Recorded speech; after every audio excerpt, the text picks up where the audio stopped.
¿Cómo están? Muy buenas tardes, bienvenidas, bienvenidos a una nueva edición de Hoy es Noticia, acá por las pantallas de CNN Chile, cuando en la región metropolitana el día de hoy hay a esta hora 30,9 grados. Los vamos a estar acompañando hasta las 7:30 de la tarde con las principales noticias que han marcado esta jornada, no solamente en nuestro país, también en el mundo. Vamos a revisar las noticias del deporte, entre otras informaciones, marcado por supuesto con lo que sucede en el Centro de Justicia y el proceso de formalización en contra de la ex ministra de la Corte Suprema, Ángela Vivanco. Pasemos a revisar inmediatamente nuestros titulares. La defensa de Ángela Vivanco acusó una camotera institucional en contra de la ex jueza. Según argumentó su abogado, el Ministerio Público, la Corte Suprema y el Poder Judicial las emprenden, dijo, a base de informaciones publicadas por los medios de comunicación. En tanto, mañana se definirán las medidas cautelares de la ex magistrada.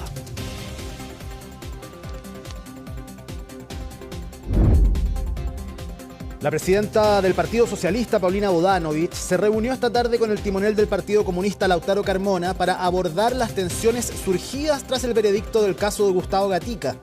Durante esta jornada, desde el Partido Comunista y el Frente Amplio, llamaron a la unidad de la centroizquierda para enfrentar al próximo gobierno de José Antonio Kast. La Fiscalía Regional de Los Ríos reveló que en una bodega del predio de Julia Chuñil se detectaron anomalías relevantes del terreno. Por esta razón, el Ministerio Público evalúa pedir una ampliación del plazo destinado a la demolición de algunas construcciones ubicadas en la propiedad de la comunera mapuche. El presidente de Estados Unidos aseguró que se reabrirá el espacio aéreo comercial de Venezuela. Donald Trump dijo que conversó con la presidenta encargada del país caribeño y autorizó reanudar las conexiones comerciales para garantizar una pronta reactivación de las rutas aéreas entre ambos países. Y en el deporte, el inicio del torneo nacional está bajo amenaza de los Barra Bravas. Mediante un comunicado, los de abajo anunciaron que intentarán boicotear el duelo de Universidad de Chile ante Audax Italiano de este viernes por el castigo a más de 3.000 hinchas azules.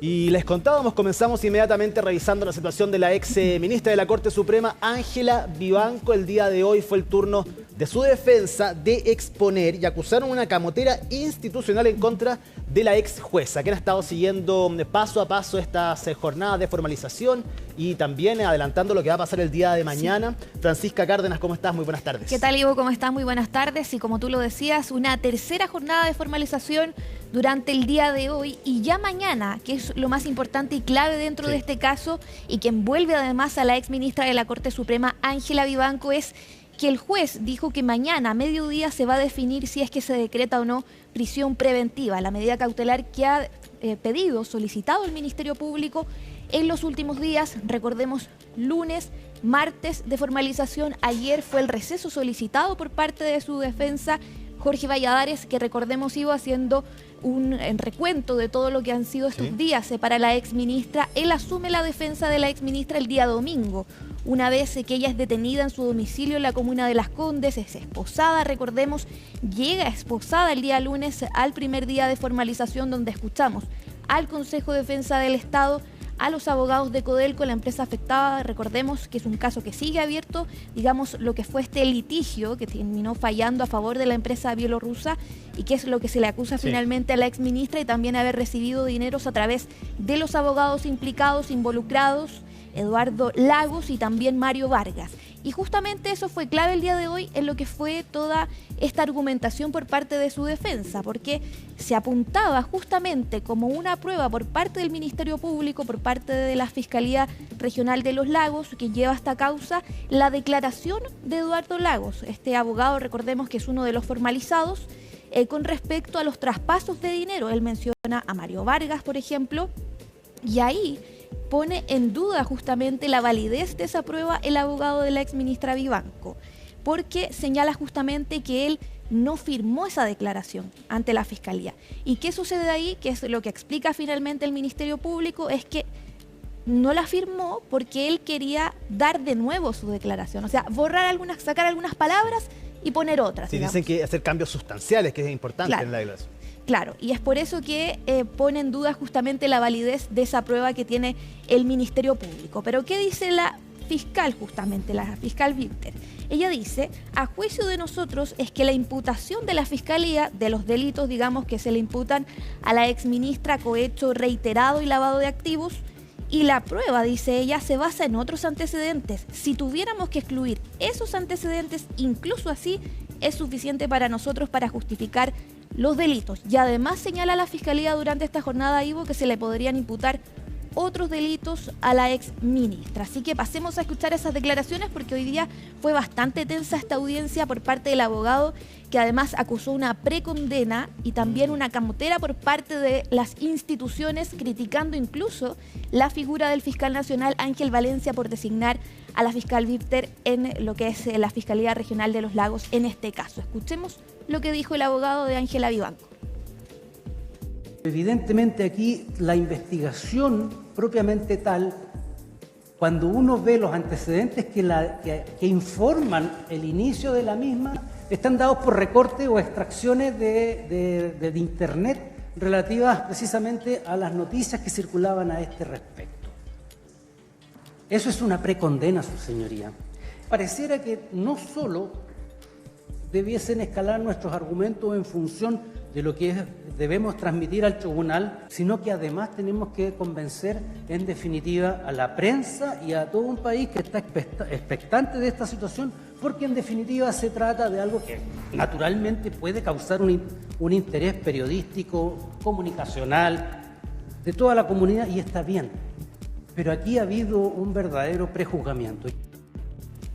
Bueno, este prejuzgamiento que acusa Jorge Valladares, que es el abogado de Ángela Vivanco, tiene que ver también con todo lo que se ha conocido a través de los medios de comunicación, por distintos capítulos, informaciones de distintos medios, efectivamente, que han ido armando y ha sido parte clave también para que la ciudadanía conozca parte de cómo ha sido este tema, más allá de que esté en investigación. Efectivamente, esto se tenga que comprobar, efectivamente son pruebas que se presentan, que reafirman la tesis de la Fiscalía, pero que así todo, desde la defensa tratan de rebatir el delito de cohecho que se le acusa a Ángela Vivanco, ¿no? Claro, el cohecho reiterado lo pone en duda a él porque dice que no hay una prueba explícita por parte del Ministerio Público que diga la exministra, por ejemplo, la ministra en ese entonces en ejercicio, digamos, él dice, no hay nada que diga que alguien diga, Ángela, te puedo pasar, por ejemplo, esta cantidad de dinero para que tú votes de esta forma en el fallo que termina dejando a Codelco pagando más de 17.000 millones. Eso es lo que dice que él falta, algo explícito de este traspaso de dinero. Dice que eso es un vacío importante para que se dé el delito de cohecho, Ivo, y que es un requisito base que haya un ofrecimiento y una aceptación por parte de lo que se le acusa a la exministra. Y eso es lo que se pone en duda durante esta jornada. ¿Y qué responden desde la Fiscalía? Dicen que además se pone en duda, como te comentaba yo, la declaración de Eduardo Lagos, uno de los principales involucrados. Con respecto a eso, porque como dice que no tiene validez porque no firmó esa declaración ante la Fiscalía, la fiscal Víctor explica que esta solicitud, esta declaración la hace Eduardo Lagos incluso como una confesión al principio. Se habla de confesar, dice ella.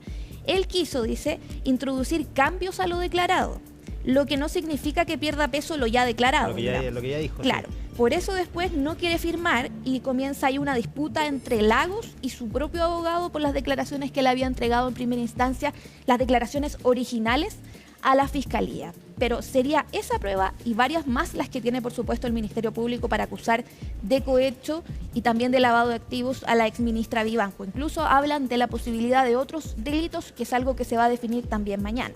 Porque hoy para eso también se escuchó y hubo réplicas entre los querellantes, también se escuchó a los representantes de Codelco, por supuesto, del Consejo de Defensa del Estado, nuevamente, y también todos ellos argumentando del por qué también piensan de que se debe decretar esta medida cautelar de prisión preventiva. Sí, y hay otra tesis también que desde hace harto tiempo tiene la defensa de Ángela Vivanco, que es la participación de los votos, de los otros ministros de esa sala. Y eso lo recalcaba mucho hoy su abogado, justamente el por qué se apunta solo a ella. Por eso dice que hay una precondena también institucional, un sesgo, acusa él, del parte del Ministerio Público, apuntando directamente también al fiscal nacional, y de por qué se menciona solo a Ángela Vivanco y no a los otros ministros que votaron. Que hubo deberían un estar solo ahí, voto. dicen. 4 más, aparte de ella, deberían estar respondiendo por este fallo. No solo ella. Así que escuchemos parte también de esas declaraciones del abogado. Ninguna persona, su señoría, ninguna, que esté siendo objeto de una imputación puede ver conculcados sus derechos a defensa, ninguna. Cualquier privación de la misma es una infracción que en definitiva incide en un vicio que afecta a la validez de la persecución que se ha iniciado. Lo que estamos sosteniendo, y para que no haya margen a duda, es que no se ha cumplido el estándar mínimo del debido proceso penal. Me va a perdonar el chilenismo, pero aquí parece que hubo una verdadera camotera institucional, en donde en definitiva Ministerio Público y excelentísima Corte Suprema, el Poder Judicial, las emprenden a partir de la información aparecida en los medios de comunicación social. Bueno, supongo que la camotera la hicimos nosotros, parte de nosotros participamos, nosotros, respondía después el abogado del Consejo de Defensa del Estado, Ivo, contradiciendo toda esta teoría, la tesis también del abogado defensor de la exministra Vivanco. Y por otro lado también lo que hace el abogado ahí, Valladares, es hablar justamente y cuestionar lo que se habla de cuando la ministra participa de la Comisión de Ética, llamada la Comisión de Ética de la Corte Suprema, y dice que esto tampoco tendría validez y pone en duda esta situación porque ella va sola. No va con un abogado, no va representada, digamos, no va protegida, dice él. Por lo tanto, eso también lo pone en duda, de la manera en que se le lleva la Comisión de Ética de la Corte Suprema a la exministra. Así que también hay declaraciones del otro fiscal, representante de la Fiscalía de Los Lagos, así que pasemos a escuchar también qué dijo con respecto a estos cuestionamientos que hizo la defensa de Ángela Vivanco. Y esto, yo diría, es una daga en el corazón de la integridad judicial, no solamente del Poder Judicial, del sistema de justicia, de todos aquellos que nos encontramos bajo este techo, como techos hay de este tipo desde Arica a Punta Arenas. Es la integridad judicial. Se ataca de esta manera el principio de imparcialidad e independencia, que es la base del debido proceso, el cual se le privó, por cierto, a través de estas conductas infraccionales que se atribuyen a título de cohecho por tener interés, beneficiar a CBM, se le privó, en este caso a Codelco, generando un perjuicio. Claro, ahí debatiendo justamente, contradiciendo esta versión y estos cuestionamientos constantes por parte del abogado de la ex ministra, y por otro lado también, bueno, estos esfuerzos obviamente de su defensa para que no se decrete lo que es la medida cautelar de prisión preventiva que ha pedido el Ministerio Público. Pero como yo te comentaba también, parte de las pruebas, aparte de todas las evidencias que se incautaron en la casa de la ex ministra, no solamente este día domingo cuando ella es detenida en su domicilio, sino que también en noviembre del año pasado, evidencias claves para el Ministerio Público. Probablemente ahora el domingo también su nuevo teléfono, por ejemplo, podría ser nuevas evidencias también dentro de esta investigación que lleva poco más de un año.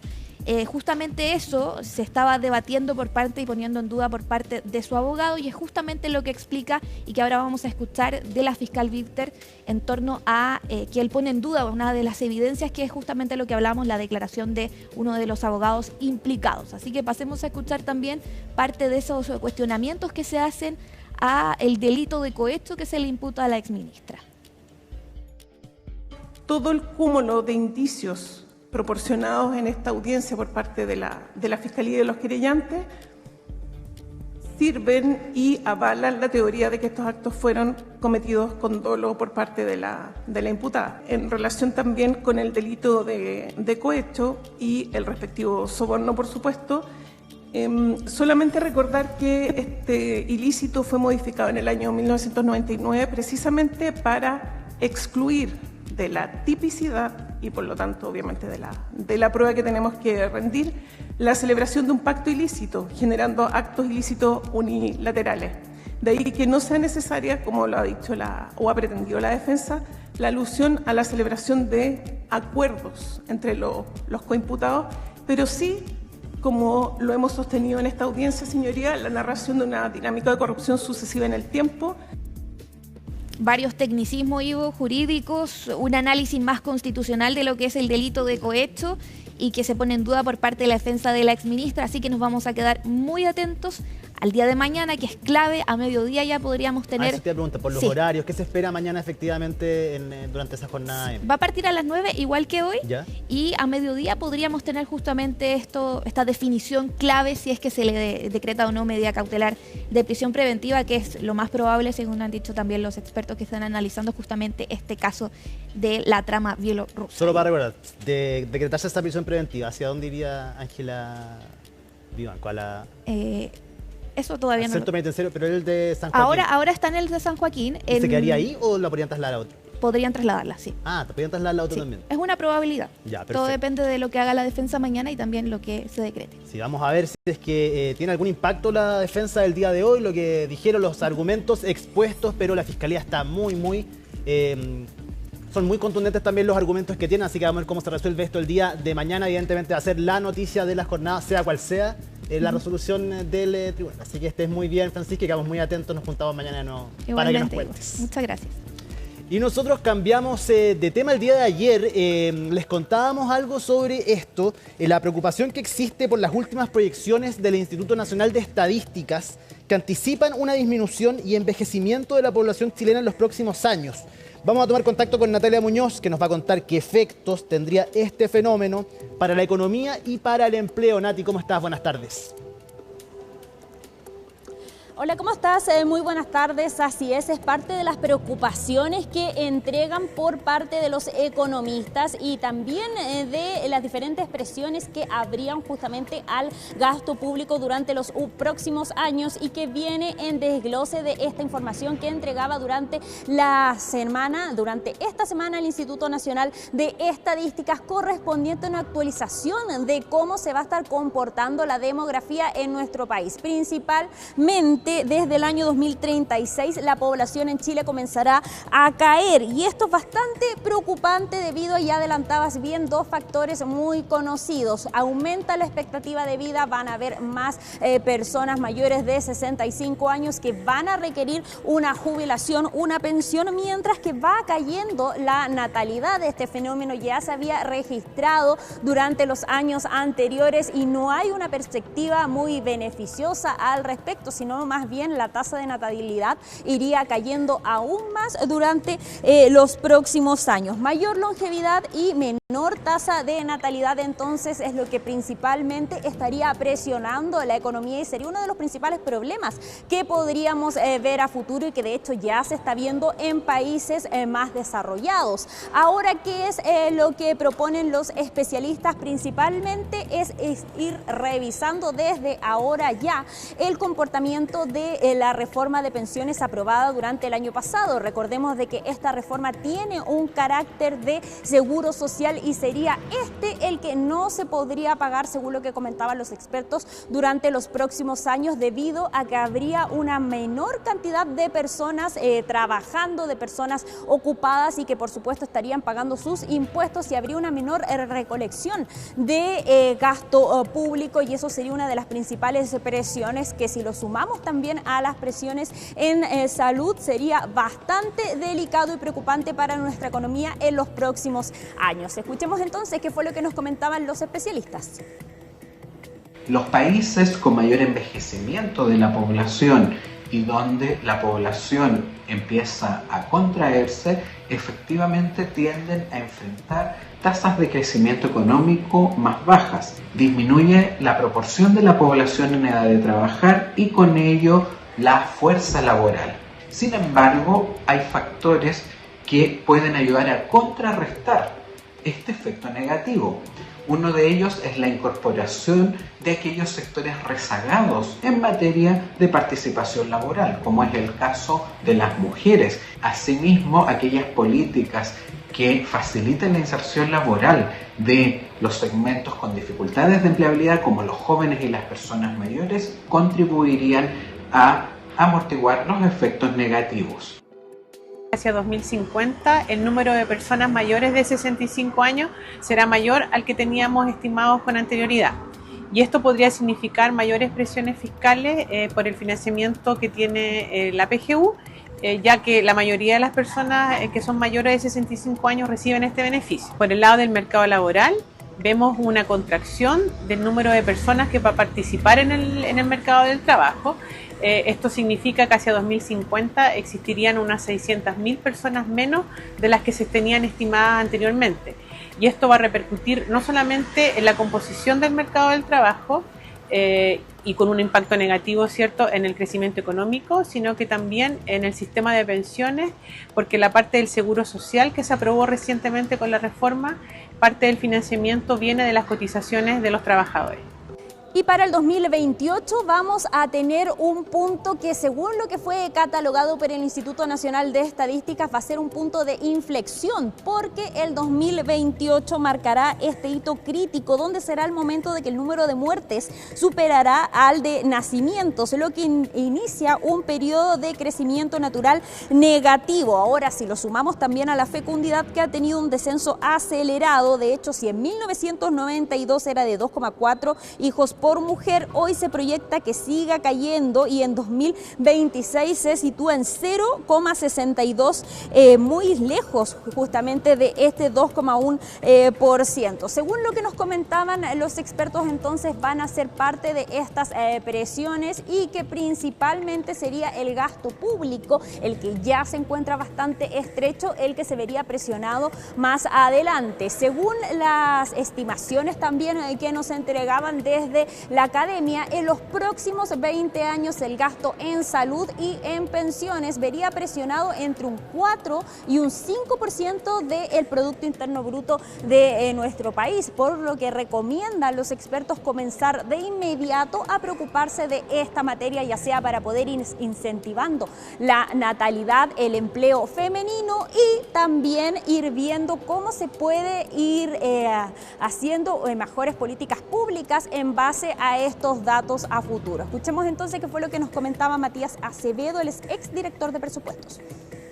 Si uno proyecta esto en los próximos 20 años, es probable que el gasto en salud y pensiones en conjunto pueda subir entre 4 y 5 puntos del PIB. Al tener una menor tasa de crecimiento de la economía y mayores presiones de gasto, digamos, va a presionar, ¿no es cierto?, a una mayor reasignación de recursos para no presionar a la deuda.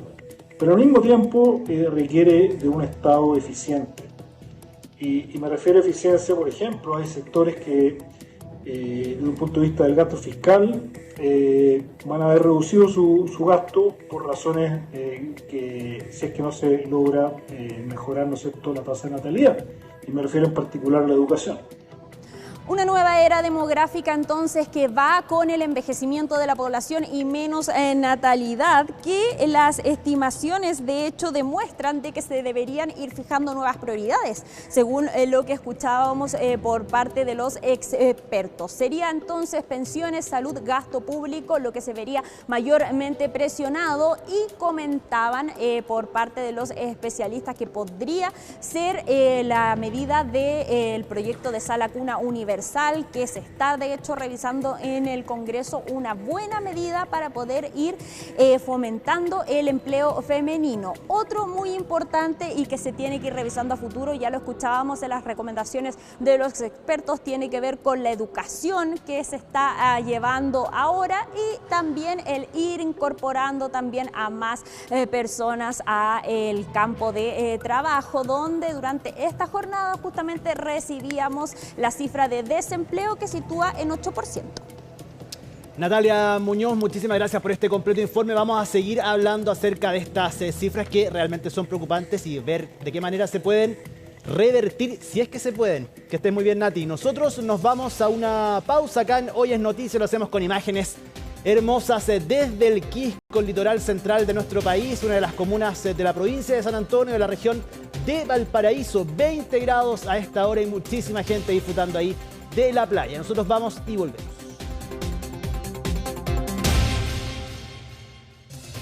Estamos de vuelta en Hoy es Noticia, lo hacemos para hablar de política, las definiciones que tiene que tomar el próximo gobierno liderado por el presidente electo José Antonio Kast. Siguen las negociaciones en la oficina de la comuna de Las Condes en la búsqueda de la conformación de la lista de los 40 subsecretarios y subsecretarias, donde se le pretende dar mayor musculatura política a un grupo grande de ministros independientes. Colomba Eichholz nos va a contar todos los detalles. ¿Cómo está? Muy buenas tardes. Muy buenas tardes, Ivo. Efectivamente, y tras las complicaciones que tuvo el presidente electo José Antonio Kast durante esta semana en su gira por Centroamérica, el nombramiento de las subsecretarías se va a dar la próxima semana, en particular el día viernes, cuando el presidente electo José Antonio Kast retorne no solamente de la gira que está realizando en este momento en Centroamérica, sino de Europa, un viaje que va a emprender a partir del día lunes de la próxima semana, donde va a visitar Bélgica, Italia y también Hungría, para luego llegar a nuestro país el día viernes y poder hacer esta presentación que ha generado expectación, en particular por parte de los partidos políticos que buscan una mayor representación en las subsecretarías. Ahora dicen desde la oficina del presidente electo todavía no hay nada zanjado respecto de esa presentación. Podría ser, por ejemplo, una simple declaración en un comunicado con los nombres de los subsecretarios o subsecretarias, o bien algo más público con la invitación, ¿no es cierto?, de la prensa para que podamos comunicar quiénes van a encabezar este desafío en los cargos de subsecretarios y subsecretarias, considerando que también mañana se van a dar a conocer los delegados y delegadas presidenciales de nuestro país para el próximo gobierno del presidente electo José Antonio Kast. Esta información la comunicó durante esta jornada en T13 Radio la futura ministra vocera de gobierno, Mara Cedini, así que pasemos a revisar los detalles que hasta ahora se conocen por parte de la oficina del presidente electo. El presidente lo que ha dicho es que, el presidente electo lo que ha dicho es que los subsecretarios se van a presentar la próxima semana. Ya, no tiene día. No está tan claro, lo vamos a hacer saber apenas sea. ¿Y va a ser un acto público o va a ser un comunicado? Por ahora no hay dicho de que vaya a ser un acto público. Ya, pero no está hecho pero por ahora no.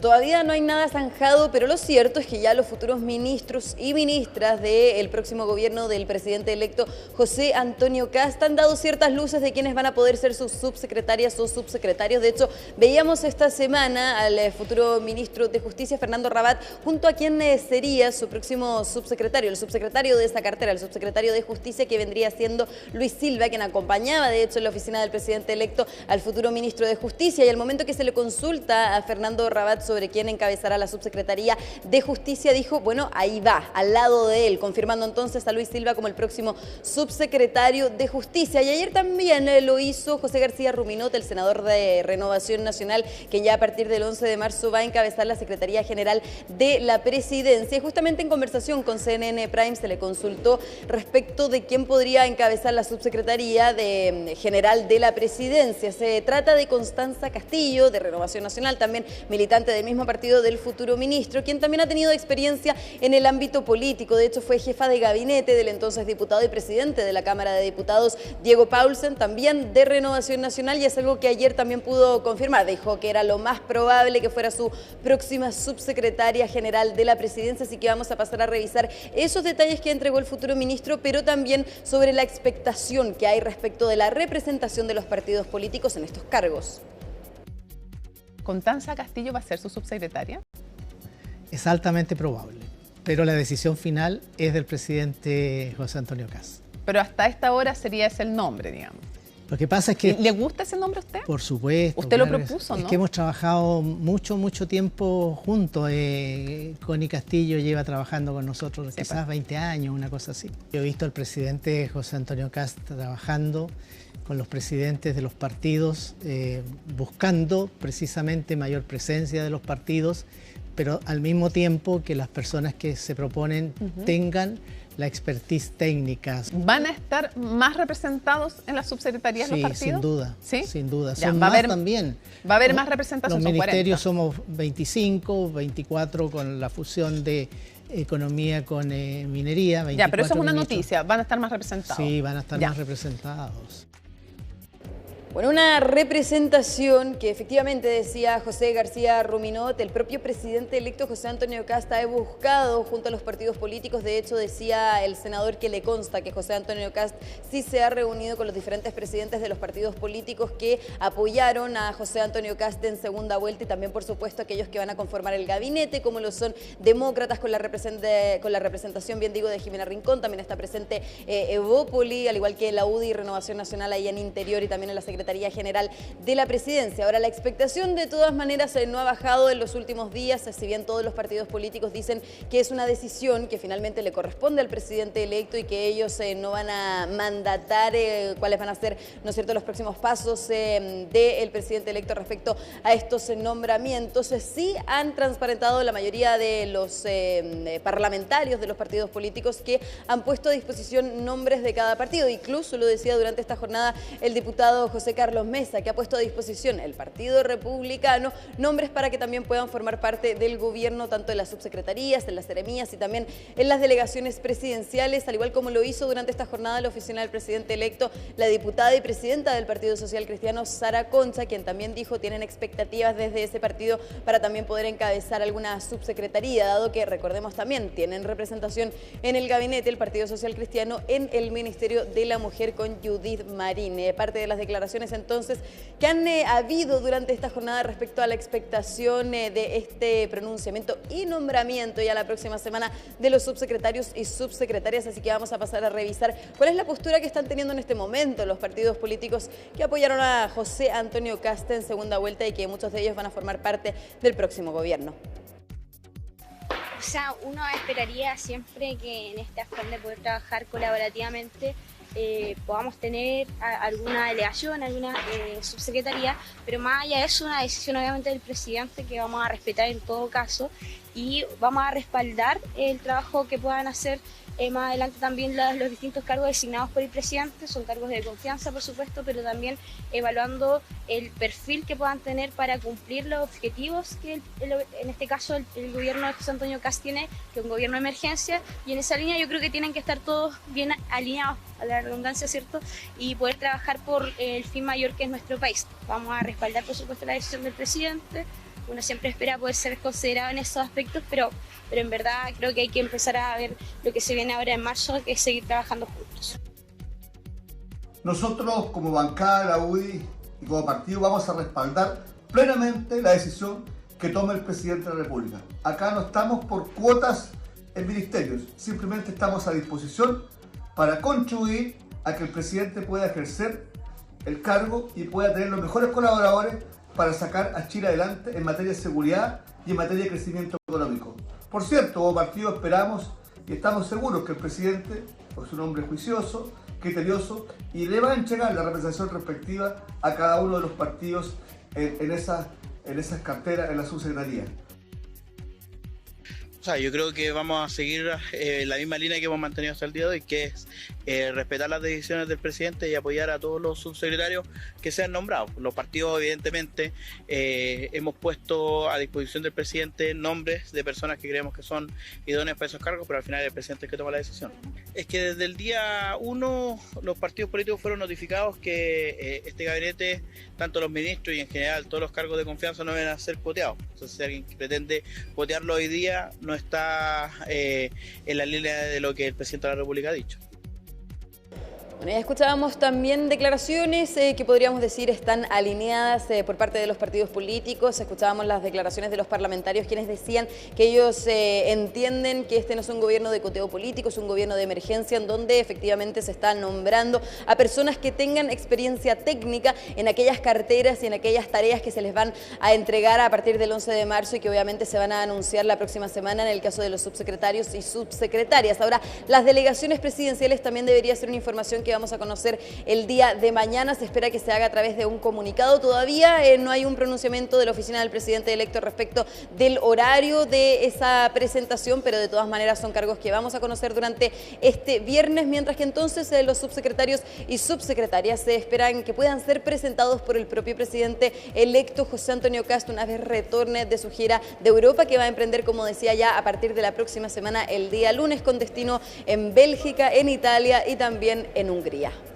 Colomba Eichholz, muchísimas gracias por esta información. Quedamos muy atentos, por supuesto, al día de mañana a la presentación de los delegados presidenciales del próximo gobierno. Que estés bien. Y nos cambiamos de vereda, estamos junto a Macarena Román, que nos va a contar acerca de este acercamiento. Ya no entiendo nada que está pasando en el oficialismo, Maca, porque estaban peleados hace pocos días, ahora se juntaron. Hace pocos instantes estuviste en la sede del Partido Socialista, donde hubo una importante reunión. ¿Qué pasa en el oficialismo? Cuéntanos. Va disminuyendo la tensión, podríamos decir, o para algunos se da por superada el punto de inflexión que tuvo el oficialismo a raíz de la resolución del caso que dejó absuelto a Claudio Crespo por haber cegado, ¿cierto?, al diputado electo Gustavo Gatica. En ese sentido, sabemos que a raíz de eso fueron 2 semanas aproximadamente en que las conversaciones se detuvieron, en que de hecho el Partido Socialista congeló de alguna forma y momentáneamente su participación en los comités políticos ampliados y también en las actividades oficialistas, pero eso a medida que avanza el tiempo ha ido calmándose los ánimos, así lo han concretado, ¿cierto? Y lo han también confirmado las diferentes directivas de los partidos que componen el actual oficialismo. Tan así que hace solo unos minutos estaban juntos en la directiva del Partido Socialista, compuesta por Paulina Bodanovich y en representación de la vicepresidencia el diputado Arturo Barrios, también el Partido Comunista con Bárbara Figueroa y Lautaro Carmona, y antes también participó de este mismo encuentro concretado en la sede del Partido Socialista Constanza Martínez y Andrés Kuble. Es decir, los 3 partidos que habían provocado de alguna forma la tensión en el oficialismo se volvieron a reunir, una reunión que no estuvo obviamente exenta de polémicas antes de reunirse. Lautaro Carmona durante la mañana nos contaba también que él estaba haciendo algunas gestiones para que pudiesen tener al menos algún diálogo. Eso se comenzó a concretar hasta ahora, que ya en la tarde pudieron al menos acercarse y decir que van a seguir trabajando en unidad. No quisieron referirse puntualmente si se da ya por superada esta controversia, porque ellos evitan referirse a que hubo una controversia. Era evidente la tensión, sí, por supuesto, pero sí, lo evitan referirse al menos así a este tipo de inflexión. Tan fue el punto de esta inflexión para algunos, controversia para otros, que fue el propio presidente Gabriel Boric quien tuvo que llamar a algunos líderes de los partidos oficialistas para tratar de calmar los ánimos, tratar de reunirlos. Con la emergencia obviamente eso se fue retrasando, pero finalmente al parecer lo llamado del presidente Gabriel Boric igual hicieron efecto, porque finalmente terminamos con esta reunión entre los partidos. Primero son los partidos más grandes que componen el oficialismo y segundo fueron los que provocaron sin duda esta polémica. Recordemos, Ivo, que quienes salieron a emplazar por la ley Nain Retamal en el marco del caso de Gustavo Gatica fue el propio Partido Comunista con el Frente Amplio, cada uno por sí solo, ¿cierto? Y que lo hacían en emplazamiento a quienes apoyaron, es decir, el Partido Socialista, el PPD y el propio gobierno, que también fue el impulsor de esta medida. Escuchemos parte de lo que habló la presidenta del Partido Socialista solo hace algunos minutos. Hemos tenido un diálogo con el Partido Comunista, también antes estuvieron del Frente Amplio, y por supuesto que siempre es interés del Partido Socialista mantener relaciones con todos nuestros partidos aliados y vamos a seguir haciendo aquello. Así que hemos tenido una buena conversación como debe ser. Mira, aquí hay un sentido de país que nos une a todo el progresismo y eso es lo importante, sobre todo en momentos en que hay complejidades desde los incendios, que son cosas importantes, pero también complejidades políticas. Por lo tanto, ahí nosotros hemos demostrado la unidad de todo el progresismo hace poquitos días y vamos a seguir trabajando en eso, que no significa no reconocer que puede existir legítimas diferencias entre todos los sectores y partidos políticos, pero siempre dentro del marco del respeto. Vamos a hacer la oposición que haya que ser y con la máxima unidad posible. Bueno, ahí está entonces, dicen la mayor unidad posible, porque también lo dan como un hecho, no lo dicen directamente, pero es un hecho que la oposición al menos no se va a conformar como conocemos el oficialismo hasta hoy, ¿cierto? Donde son 8 partidos los que componen los partidos de gobierno, que van desde el PC hasta el PPD, pasando por el PS, pasando por el PL. En general, obviamente hasta ahí llega, pero hasta la DC pudo llegar a negociar en las listas parlamentarias. Ellos son de oposición, pero han podido negociar con el oficialismo. Y eso es muy probable, casi un hecho, me atrevo a decir, que no lo vamos a ver una vez que ya sean oposición. ¿Por qué? Porque el socialismo democrático va a estar muy probable, muy más cerca de la DC, de la Federación Regionalista Verde Social también, y por otro lado tienen más coincidencias el Frente Amplio con el Partido Comunista. Me pasa, Macarena, no sé, tú que cubres usualmente al oficialismo, que podría ser quizás también, yo lo veo como quizás una imagen para poder terminar bien el gobierno del presidente Boric, cuyo delegado era tratar de formar esta coalición amplia, que no va a pasar, efectivamente, pero quizás como para terminar bien antes de, porque me imagino que del 11 de marzo para adelante vamos a volver a ver las fisuras ante los primeros proyectos que presente el nuevo gobierno, las posturas distintas en materia de seguridad, con las manifestaciones, quizás algunas que se puedan producir. De hecho, el 8 de marzo evidentemente van a haber algunas manifestaciones en las calles a raíz de la conmemoración del Día Internacional de la Mujer. Entonces, ¿tú crees que sea tan sincero esto o es frágil, es un perdón frágil entre los partidos? Yo creo que es frágil por lo que decíamos y lo que tú también te referías, en que hay varias diferencias y que ya se han hecho notar en cómo ellos se proyectan como oposición. En el PS y el PPD han sido bien enfáticos, por ejemplo, a que van a ser una oposición vigilante, pero propositiva, ¿cierto? En que van a tratar de construir junto al futuro gobierno el ideal, ¿cierto? Los mejores proyectos para Chile y en el fondo tener una vigilancia, pero también tener una actitud de poder negociar y dialogar. En el Partido Comunista al menos se ha mostrado quizás más reacio a aquello y de hecho después de su comité central sacan un comunicado donde hablan de articular y fomentar de alguna forma las manifestaciones unitarias y masivas, cuestión que no cayó nada de bien en el socialismo democrático y que ahí uno puede ver las diferencias frente a cómo se paran, ¿cierto?, ante el futuro gobierno y por eso, claro, eso quizás es una reconciliación con fecha de término, podríamos decir. Eso pero queda poquito, sí, queda poquito. Y de hecho, Ivo, preguntábamos, entonces va a haber alguna reunión oficialista de aquí hasta el 11 de marzo y lo cierto, lo más probable es que no exista esa reunión, al menos de los partidos transversales, sí bilaterales, sí pequeñas reuniones como la que pudimos reportear durante esta jornada, pero no una que tenga la integración de todos los partidos. ¿Por qué? Porque en febrero se van de vacaciones, es difícil por temas de agenda. Y segundo, porque el interés ya no está puesto obviamente en la coalición que existe hoy en el oficialismo, sino que más bien en cómo se van a posicionar como oposición. Y en ese sentido, si es que hay una reunión, nos decía Paulina Bodanovich, se podría concretarse los primeros días de marzo, pero ya como una especie de hacer un cierre de lo que fueron estos 4 años de gobierno. Vamos a escuchar las palabras de Lautaro Carmona, el presidente del Partido Comunista, quien también asistió a este encuentro en la sede del PS. Yo creo que ha sido muy precisa, Paulina, y agregarle más, digamos, es ocioso. Compartimos la formulación que hizo. También se da por zanjada, me imagino, la tensión que había, usted no lo llamaban tensión, pero las diferencias que había. No, pero yo creo que la reunión demuestra que las dimensiones de las cosas están ubicadas en su justo lugar. Yo creo que lo que viene es lo más importante, porque es el trabajo que hay que hacer con vista a las concordancias y el 11 de marzo. Bueno, y escuchábamos a Lautaro Carmona, una sonrisa, ¿cierto? Porque logró lo que él nos contaba en la mañana también, que buscaba al menos tener bilaterales, nos dijo, y obviamente dialogar con quienes han sido sus compañeros de partidos, o los partidos compañeros en este gobierno del presidente Gabriel Boric. Por otro lado también se da en un contexto no menor, y es que Lautaro Carmona viene llegando junto a Juan Andrés Lagos de una visita que hicieron a Cuba. Ahí estuvieron, entre otras cosas, con el presidente Miguel Díaz-Canel, el presidente de Cuba, y es un gesto obviamente cuestionado por otros integrantes del oficialismo que catalogan lo que pasa en Cuba directamente como una dictadura. El propio gobierno lo ha catalogado de esa forma.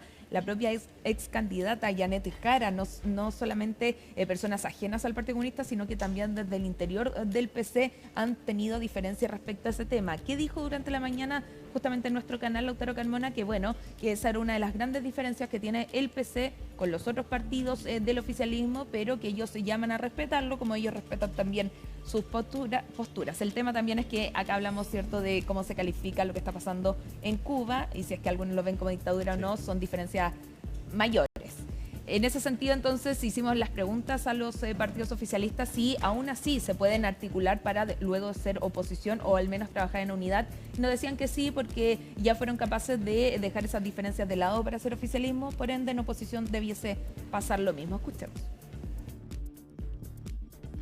Yo creo que, como te digo, lo importante es que nos encontremos en el trabajo y eso está ocurriendo, va a seguir ocurriendo y por lo tanto no quiero poner el foco en reuniones de dirigentes que no me parece que sea lo central ni de nuevo hace que las cosas se traten de los partidos y no de las políticas que se están implementando. ¿Se va por zanjar ya la tensión que hubo? La verdad nosotros siempre la tuvimos zanjada, creemos que es bueno que cuando hayan diferencias se expresen de manera respetuosa y Y eso no quita que vayamos a trabajar en conjunto y coordinados para muchas otras cosas. Por supuesto, siempre vamos a estar disponibles para poder conversar con todo el oficialismo. Nos parece que es parte de lo que corresponde para todos los partidos que, independiente de las futuras oposiciones, tengamos que coordinarnos como corresponde para enfrentar y impedir las regresiones conservadoras. El PP va a estar disponible más allá de las reflexiones que individualmente e institucionalmente seguiremos teniendo.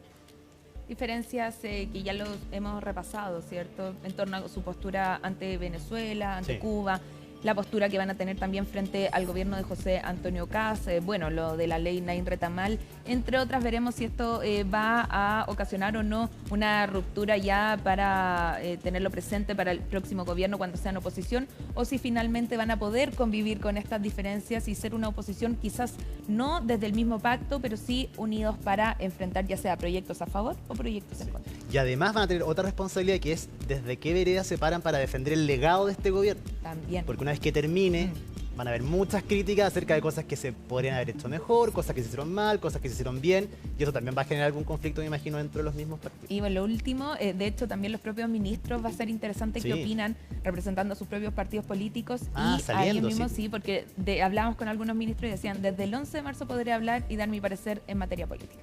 Macarena Román, quedamos muy atentos, por supuesto, a cualquier información proveniente desde el oficialismo. Muchísimas gracias, que esté muy bien. Nos vemos. Y nosotros cambiamos de tema para contarles que la Fiscalía confirmó que se encontraron anomalías en el piso de cerámica de la casa de Julia Chuñil. Esto en las excavaciones que están realizando Carabineros para la búsqueda de su cuerpo. Nuestro compañero Pablo Matamala, periodista de Los Lagos TV, tiene todos los detalles. Pablo, ¿cómo estás? Muy buenas tardes, Fibos. Así es, nos encontramos a esta hora en el sector de Huichaco, en la comuna de Mafil, lugar donde durante esta jornada se han reactivado intensamente las diligencias investigativas en el marco del caso que indaga la desaparición y presunto homicidio de Julia Chuñil. Una investigación que hoy cumple 16 días y que sigue generando alta expectación en la comunidad. Según la teoría investigativa del Ministerio Público, Julia Chuñil habría sido asesinada y mantenida al interior de este predio. Es precisamente en este lugar donde durante las últimas horas se han identificado nuevos puntos de interés, lo que motivó el despliegue de equipos especializados. Hace solo algunas horas atrás, la fiscal regional de Los Ríos, Tatiana Esquivel, confirmó en terreno que el trabajo pericial continúa de manera activa y que se han detectado anomalías relevantes en el terreno, particularmente en una bodega donde el georradar arrojó señales que actualmente están siendo analizadas por personal especializado. A esto se suma el hallazgo de una pieza de cerámica y otros elementos, las que ya fueron levantados y pasan a formar parte de la investigación con el fin de establecer si tienen o no relación directa en el caso. En este punto, Ivo, también hay declaraciones del teniente coronel Ricardo Díaz, jefe de la sección de búsqueda de personas y vehículos de Carabineros, quien entregó detalles del trabajo policial que se está desarrollando. Pasamos a revisar sus declaraciones. Efectivamente, en este rastreo ha existido una serie de hallazgos que van en pos de la investigación y de la hipótesis investigativa que tenemos. El georradar ha sido muy específico en determinar ciertas anomalías y ese es el trabajo que hace ellos. Una vez que termina esta anomalía nos genera a nosotros un punto de interés. E insisto, aquí nosotros no vamos a descartar ningún punto de interés hasta que encontremos el cuerpo de la señora Julia Chuñil. Lo que pasa es que son distintas anomalías y lo que hemos encontrado sí efectivamente han sido dentro de esta anomalía hemos encontrado basura, hemos encontrado ropa, osamentas de animales, distintos otros elementos.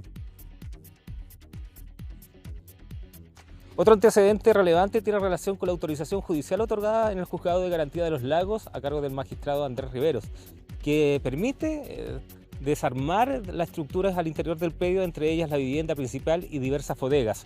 Consultada sobre si estas demoliciones podrían concretarse durante esta misma jornada, la fiscal regional Tatiana Esquivel señaló que si bien la autorización se encuentra vigente, no existe un plazo definido y que cualquier intervención se realizará de manera progresiva. Declaraciones que pasamos a revisar en este instante de la fiscal regional Tatiana Esquivel. El juez fijó en un plazo de 3 meses, que es para agotar la investigación, el cual, de acuerdo a las circunstancias, puede ser objeto de prórroga, autorizado por el juez en su momento, exponiendo los argumentos del caso. Justamente estamos evaluando eso en este momento. Por lo tanto, en cuanto tengamos más certeza y también autorizaciones como corresponde del juez, se los informaremos. Cada sector que se excava no es rápido, ya que esto está presenciado y realizado siempre por peritos forenses. Entonces, ¿cuándo lo vamos a hacer? No lo tenemos definido aún.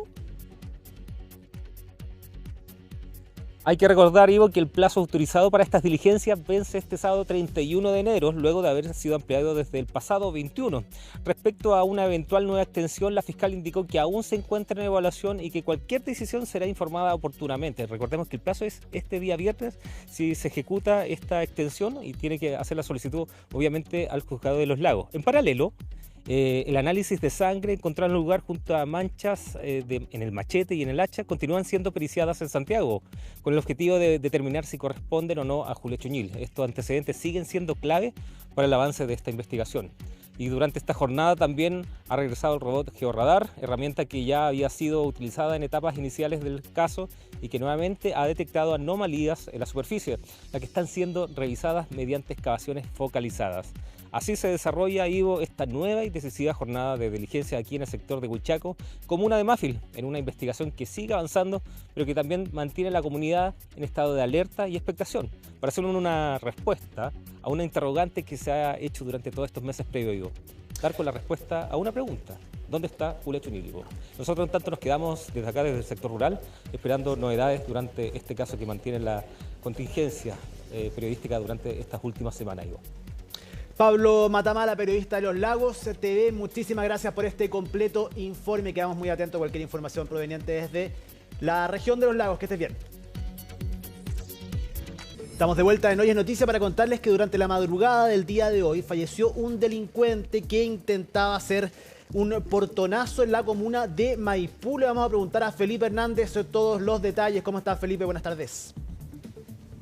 Hola, Ivo, ¿qué tal? Muy buenas tardes. Claro, no era un delincuente que estaba solo realizando atracos, sino que iba en compañía de otros más y que llegan hasta un sector de la comuna de Maipú. No vamos a identificar la intersección de las calles porque no viene al caso, pero lo cierto es que llegan hasta un sector de la comuna de Maipú para justamente realizar un portonazo, un robo con intimidación en el cual habrían utilizado martillos para intimidar a las víctimas.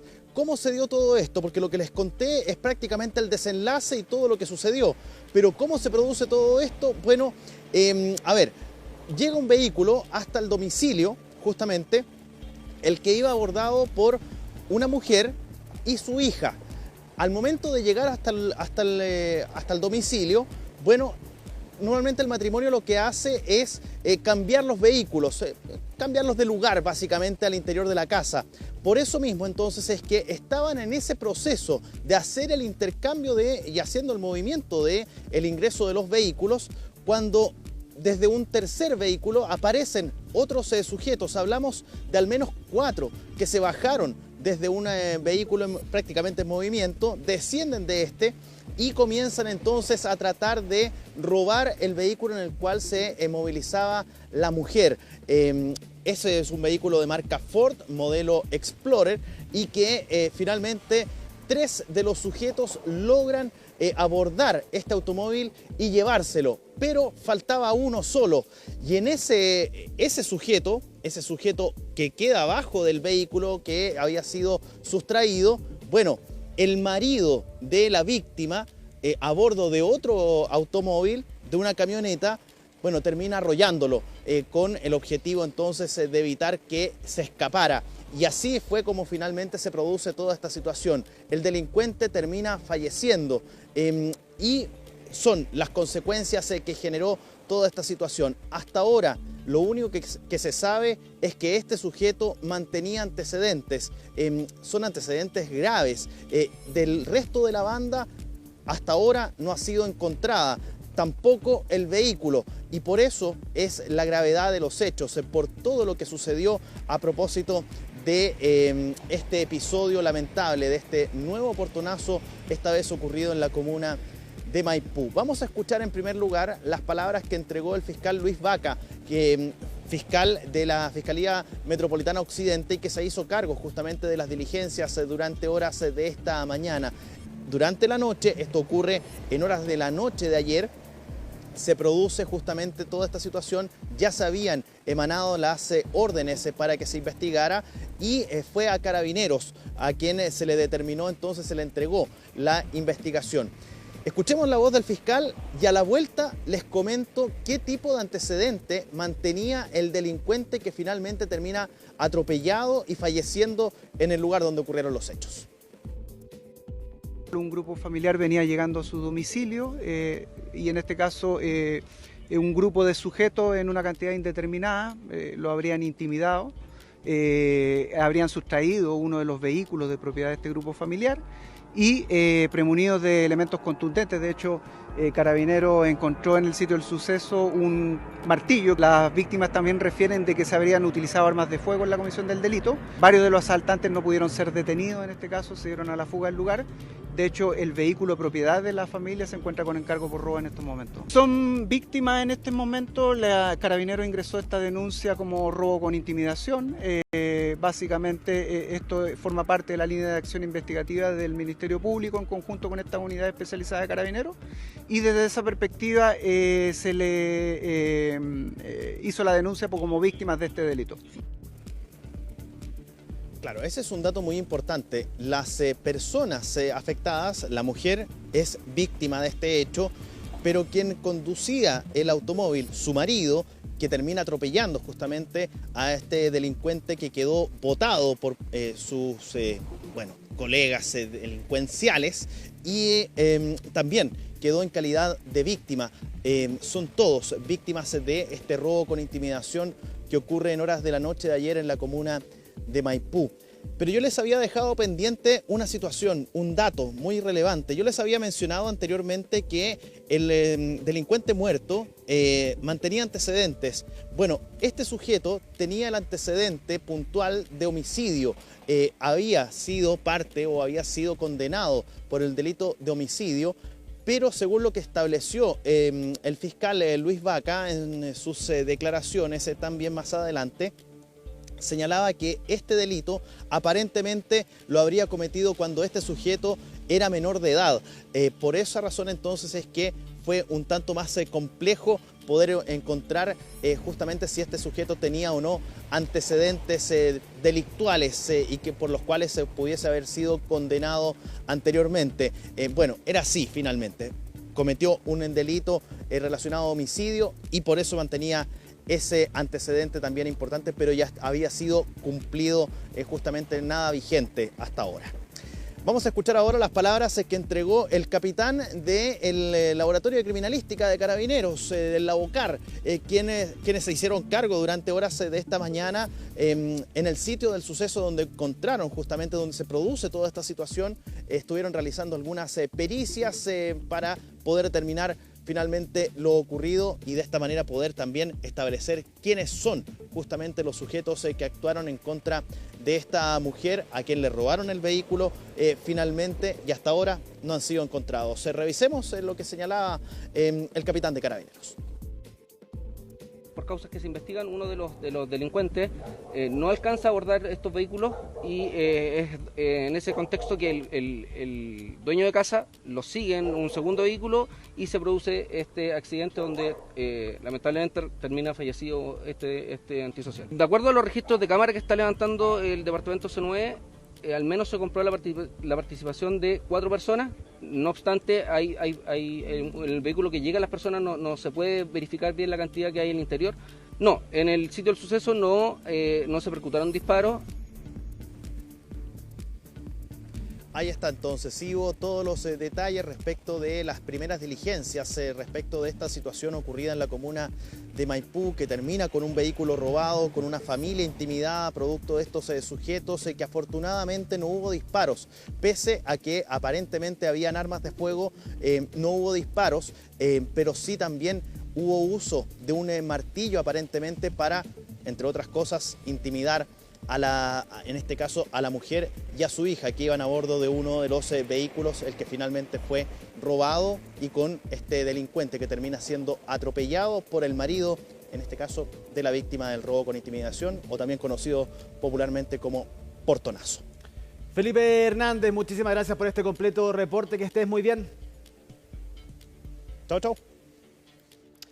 Y ahora les contamos que el Ministerio de Salud confirmó esta tarde el hallazgo del mosquito que transmite las enfermedades de dengue, zika y fiebre amarilla, entre otras, en el aeropuerto de Santiago. Se trata de una unidad del Aedes aegypti que fue detectada por personal del aeropuerto y llevada al Instituto de Salud Pública, que finalmente confirmó la presencia de este mosquito en la región metropolitana. Desde el MinSal señalaron que se reforzó el protocolo de vigilancia y control intensivo para prevenir riesgos asociados a la transmisión de estas enfermedades y se descartó que haya personas afectadas. Por otro lado, las autoridades informaron que hasta la fecha existe presencia de este vector solo en las regiones de Arica, Tarapacá y Valparaíso. Los puntos de entrada, específicamente los aeropuertos, son lugares que comúnmente uno podría esperar la presencia del mosquito por el tema de los traslados. Pero importante informar que hasta la fecha no hemos tenido personas afectadas dado este evento, y también importante reforzar que a la fecha tampoco hemos tenido casos importados de arbovirosis dentro de Chile continental. Actualmente tenemos la presencia del vector Aedes aegypti en Arica, en las regiones de Arica, Tarapacá y Valparaíso, pero también hemos tenido en Isla de Pascua. Y durante el año 2024 tuvimos un brote de dengue en la isla. Hoy día actualmente no se han reportado nuevos casos de dengue en la isla, pero por eso hacemos esa diferencia, porque actualmente en Chile continental nunca hemos tenido casos autóctonos de arbovirosis. Esta detección se realizó efectivamente en el sector de la bodega y hay que dimensionar que en un terreno de más de 1000 hectáreas que tiene actualmente el aeropuerto, un mosquito del tamaño de hasta 3 milímetros pudo ser detectado, lo que implica una alta sensibilidad en la detección, y eso es gracias al trabajo continuo que se hace con la comunidad aeroportuaria.